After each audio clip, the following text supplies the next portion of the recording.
기도하겠습니다. 하나님 감사합니다. 오늘도 주의 말씀을 따라갑니다. 이 말씀이 나를 인도하여 주시옵소서. 예수 그리스도의 이름으로 기도합니다. 아멘. 하나님 말씀 민수기서 20장 12절에서 13절 말씀 같이 보겠습니다. 민수기서 20장 12절에서 13절 말씀입니다. 여호와께서 모세와 아론에게 이르시되 너희가 나를 믿지 아니하고 이스라엘 자손의 목전에서 내 거룩함을 나타내지 아니한 고로 너희는 이 회중을 내가 그들에게 준 땅으로 인도하여 드리지 못하리라 하시니라. 이스라엘 자손이 여호와와 다투었으므로 이를 무리라 하니라. 여호와께서 그들 중에서 그 거룩함을 나타내셨더라. 아멘.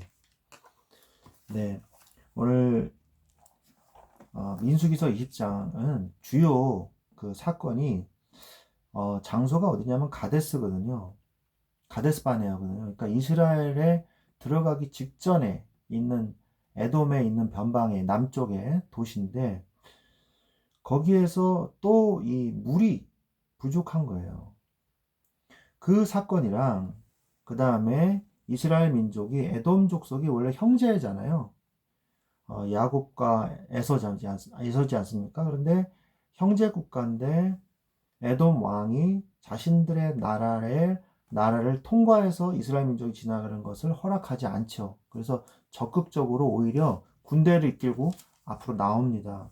그래서 피해가는 그런 사건이 나오고요.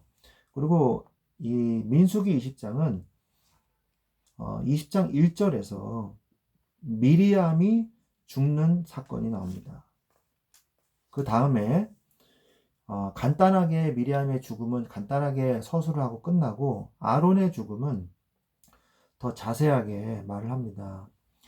그래서 이 호르산 이라는 곳에서 이제 더 이상 이제 아론은 가나안 땅에 들어갈 수 없다. 그래서 호르산에 엘르아살과 아론이 올라가서 모세도 같이 올라가죠. 그래서 아론의 그 대제사장 옷을 엘르아살에게 입히고 와라.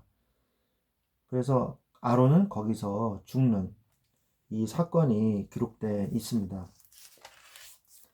그래서 우리가 제일 중요한 이 사건이 뭐냐면 처음에 이 언급된 미리암의 죽음에 대한 일들 이후에 그 가데스 바네아에서 또 이제 물이 없는 거예요. 그래서 여호와 앞에 죽을 때 우리도 죽었더라면 좋을 뻔하였도다. 이런 또 망언을 일삼습니다. 그러면서 우리가 짐승에게 우리의 가축한테 먹일 물도 없다. 여기서 다 죽게 하겠냐. 그래서 우리를 애굽에서 나와서 이 나쁜 곳으로 인도하였느냐. 이게 그러니까 이들의 불신앙으로 인해서 이제 20세 이상인 남자들이요. 못 들어가는 거를 눈치를 챘는지 그때 말씀을 하긴 했지만 왜 여기서 죽게 만드냐 우리를. 그래서 불만과 원성이요. 이제 자꾸 그게 다라는 거예요. 그래서 계속 불평이 터져 나오는 거죠. 그래서 파종할 곳도 없고 농사를 지을 수도 없고 포도도 없고 석류도 없고 마실 물도 없다. 내 가축들 다 여기서 죽게 만들고 이렇게 얘기하는 거죠.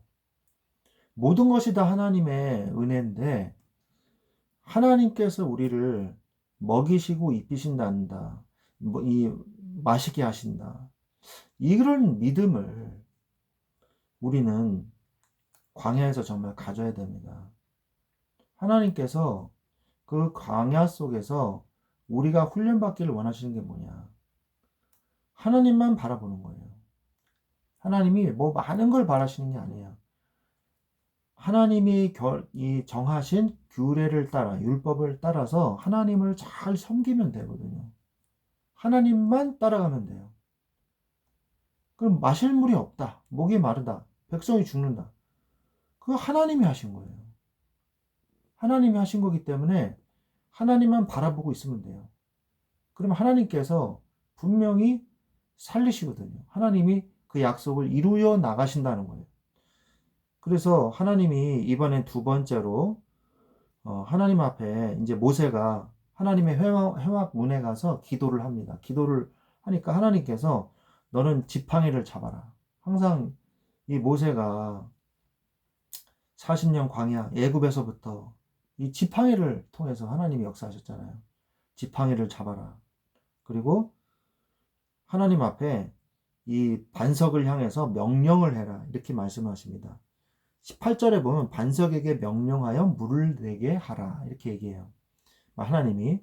그래서 10절에서 모세가 하는데 모세가 그만 하나님의 영광을 드러내지 아니하고 지팡이로 반석을 두 번 치면서 우리가 너희를 위하여 이 반석에서 물을 내랴? 우리가라는 말이 있어요. 너희들을 위해서. 하나님의 영광이 드러나지 않은 것이죠. 그래서 오늘 읽은 본문을 우리가 말씀을 통해서 너는 이스라엘 목전에서 내 거룩함을 나타내지 않았다. 그래서 못 들어간다. 이만큼 지도자는요, 하나님 앞에서 더 엄격한 거예요. 더 그렇게 이스라엘 민족이 잘못을 했는데, 그죠? 그 사람들도 결국 죄값을 치르고 가나안 땅에 들어가지 못하지 않습니까? 근데 모세도요, 단 한 번의 잘못이었거든요. 그런데 그것으로 인해서 아론은 그 전에도 이제 몇 번 잘못한 일들이 많죠. 송아지 사건이라든지 금송아지 사건, 그리고 미레암과 더불어 반역한 사건, 여러 가지가 있죠. 그런데 하나님께서는 그때는 그런 말씀을 안 하셨단 말이에요. 그런데 결국 이 모세와 아론도 못 들어가게 되는 거죠. 그래서 하나님께서 이곳을 무리바라고 말씀을 하십니다. 무리바라는 말은 다툼의 무리다, 다투다 이런 뜻이거든요. 이 단어는 지금 처음 나온 게 아니죠. 민수기서 20장에서 처음 나온 게 아니고 출애굽기 16장에서 출애굽기에서 나왔던 내용이거든요. 출애굽기에서 16장이 아니고요. 16장은 이제 매출학이고 출애굽기에서 나온 지 한 달 정도 됐을 때, 나온 지 얼마 되지 않았을 때 이 마라의 쓴물 처음에는 이제 먹으러 왔는데 물을 먹으러 왔더니 물이 쓴 거예요. 못 먹는 물이에요. 그걸 하나님이 먹게 해주셨거든요.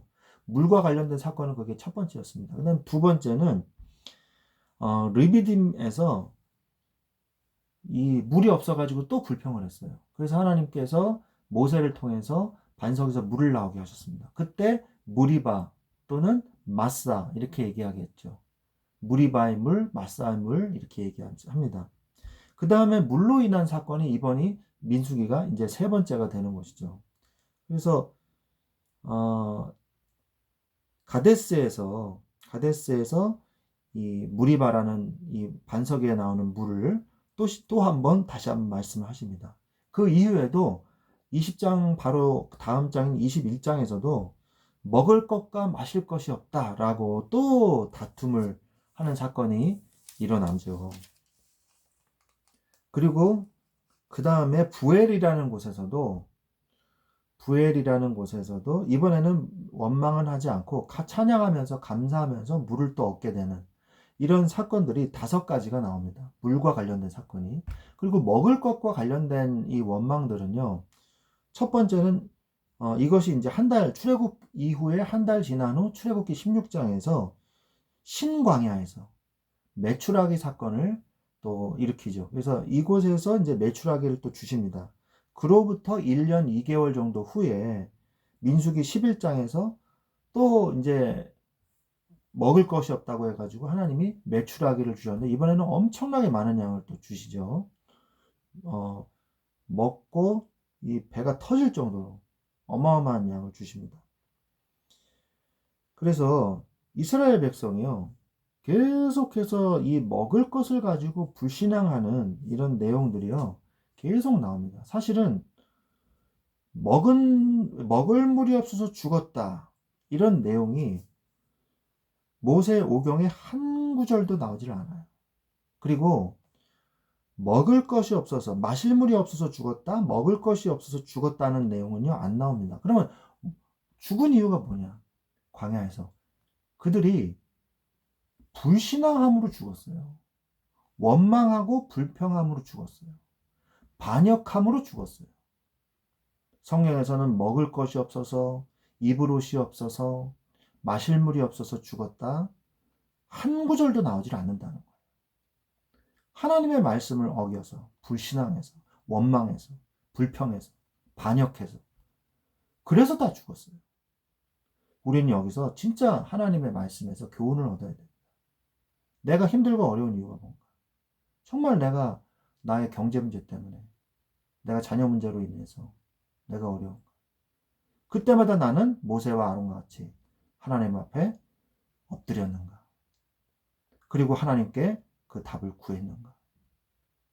우리가 묵상해 봐야 돼요. 그리고 자신을 돌아봐야 돼요. 우리는 인생이 힘들고 고달픈 이유가 어디에서 시작이 되었는지 우리 스스로를 겸비하여 하나님 앞에 서야 됩니다. 그리고 모세가 오늘 한 번의 실수로 인해서 가나안 땅에 들어가지 못했지만 구약이 아니라 신약 시대잖아요. 하나님은 우리를 한 번의 피 흘림으로 말미암아 십자가로 말미암아 우리를 영원히 완전히 용서해 주셨거든요. 그래서 우리는 실수하면 안 되지만 우리가 죄인인지라 아직 성화가 덜 된지라 실수하고 다시 죄를 짓는다면 다시 하나님 앞에 빨리 나아가서 회개하고 주님 앞에 서야 돼요. 그게 바로 광야 같은 이 세상에서 살 수 있는 비결인 것입니다. 우리는 하나님 앞에 선 자들입니다. 가나안 땅에 들어갈 자는 도대체 누굽니까? 가나안 땅에 들어갈 자는 오로지 하나님을 믿는 사람이에요. 온전히 하나님을 믿는 사람. 그리고 그 하나님을 믿는 자, 그러니까 예수 그리스도를 믿는 자, 그리고 그 하나님을 믿고 끝까지 주님을 따라가는 자. 하나님께 감사하십시오. 하나님을 믿으십시오. 이 두 가지가 광야에서 살아남는 비결이에요. 누가 가나안 땅에 들어갑니까? 하나님을 믿으시고 하나님께 감사하십시오. 하나님만 따라가십시오. 그러면 승리하게 될 줄로 믿습니다. 신앙생활은 복잡한 것 같지만 어떻게 보면 단순해요. 문제와 사건은 다양하고 문제와 사건은 어렵고 문제와 사건은 너무 힘듭니다. 그러나 해결책은 간단해요. 예수 그리스도 안에서 하나님께 감사하고 하나님을 믿고 하나님을 끝까지 믿기 때문에 따라가는 것입니다. 반드시 삶에 하나님이 증거를 주실 것입니다. 하나님의 온전한 사명, 가나안 땅에서 이스라엘 민족은 사명이 있거든요. 가나안 땅을 정복하라. 그리고 그 메시아가 오실 땅에서 그리스도를 기다려라. 이게 이스라엘 사람들의 사명 아닙니까? 사명이 있기 때문에 가나안 땅에 가는 거예요. 우리의 사명은 무엇입니까? 하나님이 우리에게 주신 사명이 있다면 하나님은 우리를 먹을 거, 입을 거, 마실 거는 하나님이 책임져 주실 줄로 믿습니다. 하나님은 일을 시키시면서 부족하게 주시고 일을 시키시는 하나님이 절대 아니거든요. 하나님은 나에게 건강이 필요하다면 건강을 주실 것입니다. 하나님은 나에게 경제가 필요하다면 경제를 주실 것입니다. 다만 어떻게 해라? 하나님 앞에서 감사해라. 하나님만 믿어라. 하나님만 따라가라. 이 축복을 누리시기를 예수 그리스도의 이름으로 축원드립니다. 기도하겠습니다. 하나님 감사합니다. 오늘 우리가 이 광야에서 결국 가나안 땅에 들어갈 자가 누굽니까? 하나님을 끝까지 믿는 자, 하나님 앞에 원망하지 않고 불신앙하지 않고 하나님께 감사할 줄 아는 자, 하나님만 오로지 믿고 따라가는 자가 결국 요단강을 건너 이 가나안 땅에 들어가게 될 줄로 믿습니다. 주여, 우리는 20세 이상의 이스라엘 민족과 같이 또 모세와 또 아론과 같이 미리암처럼 그렇게 가나안 땅에 못 들어가는 자가 아니라 하나님의 은혜로 예수 그리스도의 보혈로 우리는 이 가나안 땅에 들어가는 축복을 누리게 하여 주시옵소서. 감사하며 예수 그리스도의 이름으로 기도합니다. 아멘.